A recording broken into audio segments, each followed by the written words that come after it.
आज Doubtnut app download करें। Doubtnut पर अपने सभी गणित, रसायन विज्ञान, भौतिक विज्ञान और जीव विज्ञान के डाउट्स का करो सफाया।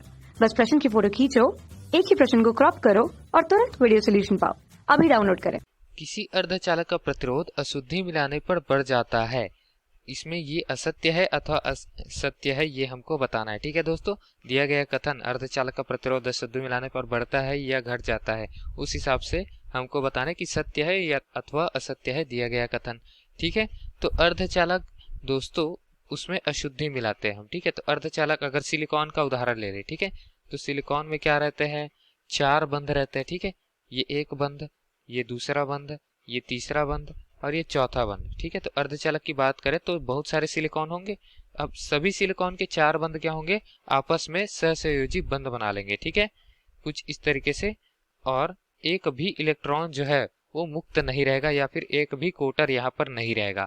तो इस तरीके से ये वाला जो सिलिकॉन का ले ले, इस सिलिकॉन की बात कर ले तो ये अपने चारों तरफ की सिलिकॉनों से एक एक बंध बना लेगा, सहसंयोजी बंध। ठीक है, तो इस तरीके से सभी जो सिलिकॉन है उसके इलेक्ट्रॉन कोई भी मुक्त अवस्था पर नहीं पाए जाते, सारे बंध बना चुके रहते हैं। ठीक, तो मुक्त अवस्था पर इलेक्ट्रॉन नहीं है, इसका अर्थ क्या है कि प्रतिरोध जो है वो अनंत है। मतलब यहाँ पर से धारा प्रवाहित नहीं हो सकती, क्योंकि इलेक्ट्रॉन है ही नहीं। तो फिर इलेक्ट्रॉन नहीं है तो आवेश का वहन होगा ही नहीं, धारा प्रवाहित होगी ही नहीं। ठीक है दोस्तों, तो इस तरीके से हम बता सकते हैं यहाँ पर। अब हम क्या करते हैं, अशुद्धि मिलाते हैं। तो अशुद्धि मिलाने के लिए क्या करेंगे, चतुर्बंध है तो चतुर्बंध में क्या हो रहा है, सारे 4-4 के बंध बना ले रहे हैं। तो एक अशुद्धि हम यहाँ पर मिलाएंगे और या तो 3 बंध या फिर 5 बंध मिलाएंगे। ठीक है, तो चलिए मान लेते हैं फास्फोरस मिलाए। ठीक है, तो यहाँ का सिलिकॉन हटाया तो यहाँ की सिलिकॉन की वजह से जितने बंध थे इलेक्ट्रॉन के वो हट जाएंगे। और फास्फोरस पंच संयोजी है तो फास्फोरस के 5 इलेक्ट्रॉन में से 4 इलेक्ट्रॉन यहाँ पर आकर बंध बना लेंगे। एक इलेक्ट्रॉन कहाँ जाएगा, मुक्त अवस्था पर। ठीक है, एक इलेक्ट्रॉन किसी के साथ बंध बना पाएगा, नहीं बना पाएगा तो वो मुक्त इलेक्ट्रॉन हो जाएगा। और इलेक्ट्रॉन मुक्त हो गया मतलब चालकता आ जाएगी।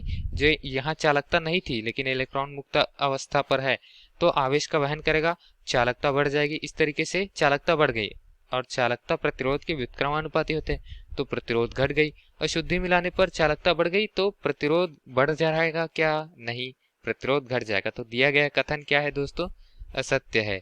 ठीक, तो क्या सिर्फ फास्फोरस या फिर अन्य पंच संयोजी मिलाने पर ही होता है, त्रिसंयोजी मिलाने पर हो सकता है या नहीं। तो दोस्तों अगर बात करें त्रिसंयोजी मिलाने की, ठीक है, तो चलिए मान लेते त्रिसंयोजी मिलाया गया, ये 1 और ये 2 और ये 3। ठीक है, ये फास्फोरस की जगह कोई त्रिसंयोजी मिला लिया गया। ठीक है दोस्तों, तो उसके पश्चात एक जगह यहाँ पर खाली बच रहा है। ठीक है, यहाँ पर कोई इलेक्ट्रॉन वगैरह है क्या, नहीं, तो ये जगह क्या हो गया दोस्तों, खाली हो गया। तो इस खाली जगह पर इलेक्ट्रॉन आ सकता है क्या, क्योंकि ये बंध बना, एक इलेक्ट्रॉन एक जगह है, दूसरी जगह क्या है, खाली अवस्था, कोटर हो गया। तो इस कोटर पे इलेक्ट्रॉन आ सकता है, मुक्त इलेक्ट्रॉन अगर कहीं से गति करके आएगा तो इस कोटर में आ सकता है। तो इस तरीके से चालकता यहाँ की फिर से क्या हो गई, बढ़ गई। तो चालकता त्रिसंयोजी मिलाए या फिर पंच संयोजी अशुद्धि मिलाने पर हमेशा बढ़ जाती है। तो दिया गया कथन क्या है दोस्तों, असत्य। अशुद्धि मिलाने पर चालकता बढ़ जाती है, फलस्वरूप क्या हो जाएगा, प्रतिरोध जो है वो घट जाएगा। और प्रश्न में क्या दिया गया है, प्रतिरोध बढ़ जाता है, तो जो बिल्कुल ही असत्य कथन दिया गया है। ठीक है, तो दोस्तों दिए गए प्रश्न के लिए यही हमारा उत्तर था। धन्यवाद। कक्षा 6 से 12वीं से लेकर नीट, IIT, JEE वो एडवांस के लेवल तक 1 करोड़ से ज्यादा छात्रों का भरोसा। आज ही डाउनलोड करें डाउटनेट ऐप या व्हाट्सएप करें अपने सारे डाउट्स 8400 400 400 पर।